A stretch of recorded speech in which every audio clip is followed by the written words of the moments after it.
menggambarkan terlebih dahulu berkaitan dengan pandangan ini dan seperti apa sebetulnya situasinya di semester 1 dan juga mungkin di awal semester kedua ini? Baik, terima kasih. Jadi ada 3 hal yang ingin saya highlight.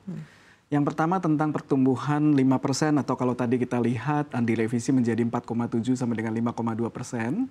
Kemudian investment rating negara Indonesia sendiri yang stabil atau baik kayak gitu ya.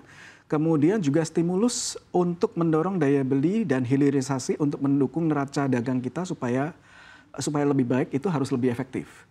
Untuk yang poin pertama tentang pertumbuhan ekonomi 5% ya, sebenarnya ini bukan tanda kelemahan atau kalau misalnya direvisi 4,7 sampai 5,2 ini sebenarnya bukti kestabilan. Karena kalau di Asia hanya India yang tumbuh lebih tinggi gitu ya. Kalau dibandingkan Korea 2,3%, kemudian ada Thailand 2,5%, dan Tiongkok 4,8%, Indonesia sebenarnya lebih baik. Itu poin saya yang pertama. Kemudian untuk poin kedua tentang investment rating gitu ya, atau dengan sovereign rating kita yang triple B stabil dari S&P and Fitch, kemudian fiskal yang sehat. Jadi sebenarnya kita di Indonesia ini tetap sebagai layak investasi kalau di Global Fund Manager kayak gitu. Jadi yield SBN pun juga masih atraktif secara real return, kemudian inflasi juga terkendali, dan likuiditas pasar relatif terjaga. Jadi ini memang bukan kondisi booming, namun ini sebenarnya jauh dari krisis atau resiliennya itu cukup besar kayak gitu ya.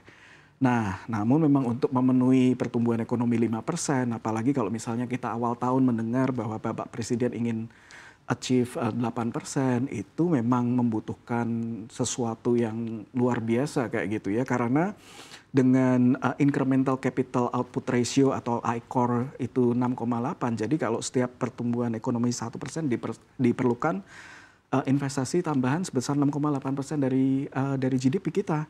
Sehingga kalau dengan tabungan domestik kita ini 37% dari GDP, untuk menuju ke 8% itu diperkirakan itu tambah menjadi 54% atau 17%. Ini didapatkan dari foreign direct investment kayak gitu ya. Jadi itu yang berat. Jadi namun apakah tidak ada jalan? Tetap ada. Yang penting kita untuk yang program pemerintah untuk mendorong daya beli, kemudian hilirisasi untuk mendukung neraca dagang itu harus efektif, termasuk juga memanfaatkan realisasi saldo anggaran lebih atau SAL dan sisa lebih perhitungan anggaran atau silpa kayak gitu ya. Jadi ini memang poin-poin yang penting untuk mencapai pertumbuhan yang baik. Oke, baik. Jadi artinya kurang lebih Anda juga cukup optimistis begitu ya bahwa saat ini di tengah tadi revisi pelemahan ke bawah, tapi kita masih resilient begitu ya. Karena memang kondisinya cukup challenging. Ini tidak hanya untuk Indonesia, tapi juga untuk hampir seluruh negara di dunia saat ini ya. Karena revisi juga secara global begitu dilakukan. Juga secara global. Baik. Nah, tapi yang menjadi pertanyaan saat ini mungkin Anda juga bisa menjelaskan begitu. Kita di semester pertama tahun 2025 ini ada begitu banyak sentimen yang akhirnya membuat para pelaku pasar, membuat nasabah, khususnya juga nasabah kaya begitu ya, ini juga kan cukup berhati-hati untuk menempatkan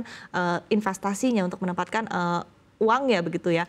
Karena kita ketahui juga mulai dari sentimen seperti penerapan tarif Trump, kemudian juga kondisi geopolitik, ini kan cukup kencang begitu di semester pertama. Dan kita juga masih menanti di semester kedua ini kira-kira akan seperti apa begitu. Nah, dari tren investasi nasabah sendiri seperti apa di half pertama begitu, dan kemudian proyeksi untuk di sisa tahun 2025 ini akan seperti apa? Baik, kalau kita amati yang akan terjadi di half 2, saya rasa tidak akan seburuk yang di half 1 tahun 2025 ya. Jadi di half 1 2025 kita mengalami yang namanya Liberation Day, tarif perang dagang, kemudian tensi geopolitik juga meningkat, panas seperti itu ya. Kemudian juga perlu kita perhatikan bahwa yang maksudnya yang parah-parah atau yang berat-berat itu udah terjadi di half 1. Jadi kuncinya menurut saya ada 3. Kita harus bisa baca market. Kemudian nomor 2 adalah kita harus mengerti profil risiko kita sendiri kayak gitu ya. Kemudian kalau bagi saya secara umum untuk jangka pendek tetap bonds itu lebih bagus. Kemudian untuk jangka medium sampai dengan panjang itu saham. Kayak gitu ya. Apabila saya boleh jelaskan secara detail satu persatu, untuk yang pertama bagaimana ini baca market. Kalau untuk yang sudah mempunyai advance atau sering berinvestasi tentunya sudah tahu bahwa untuk saat-saat seperti ini harus punya cash flow yang positif itu pasti, dan tahu bahwa mana aset investasi yang bisa dibilang harga diskon. Kayak gitu ya. Kemudian kalau untuk yang profil risiko agresif misalnya contohnya, kalau profil risiko agresif, obligasi sama saham tentunya diuntungkan oleh pelonggaran kebijakan moneter. Jadi ini bisa merupakan satu pilihan juga kayak gitu. Nah, tadi sempat disebutkan bahwa kalau GDP kita itu kurang dari 5% bagaimana?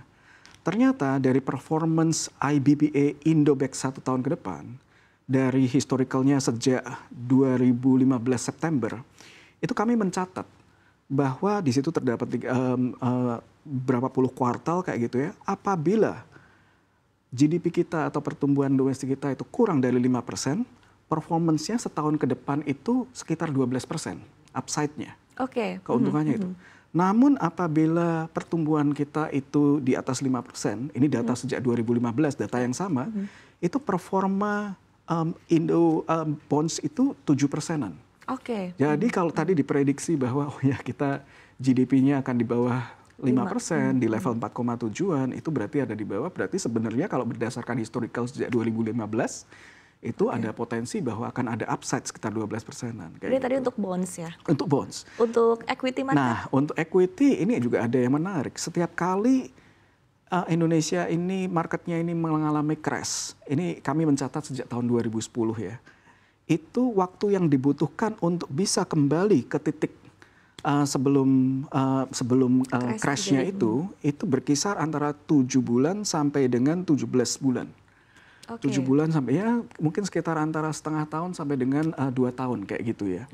Jadi yang terakhir misalnya tahun 2022 kita sempat mencapai tertinggi 7.300 indeks harga saham. Lalu crash ke 6.500 karena kenaikan suku bunga global, kemudian ada koreksi saham teknologi ya waktu tahun 2022 itu rebound itu langsung 12%. Kayak gitu ya, untuk mencapai titik tertingginya lagi dalam 11 bulan. Ya lumayan ya kalau 12% untuk setahun kayak gitu ya. Kalau berarti itu kalau deposito itu setara 14-15%-an gitu. Nah, jadi kalau kita ini sekarang ini pernah level tertinggi kita itu di 7.800, 7.900 dan titik terendah kita itu di 5.800, berarti kita akan kembali ke titik semulanya, ini kalau berdasarkan data historical, yaitu antara 7 bulan sampai dengan 24 bulan. Jadi kami melihat bahwa itu akan menjadi satu pilihan aset yang menarik, namun seperti tadi saya lihat, kan ada waktunya nih 7 sampai 24 bulan kayak gitu. Jadi bonds dulu, baru kemudian equity. Baik. Kalau kita lihat ini historicalnya kan memang sempat terjadi di kisaran 5.900, 5.800 itu di bulan April begitu ya. Ini berarti baru ongoing 3 bulan begitu ya. Jadi artinya prospeknya untuk bisa kembali mengejar itu masih cukup panjang. Iya, masih cukup panjang. Makanya tadi saya bilang kalau untuk jangka dekat ya, definitely bonds merupakan satu pilihan yang bisa dipertimbangkan kayak gitu. Namun untuk jangka panjang saya rasa untuk paruh kedua mulai akhir kuartal 3 atau kuartal 4 saya bisa sampaikan, saya bisa forecast bahwa equity kita tentunya akan lebih baik dari kondisi sekarang. Cukup optimis begitu ya.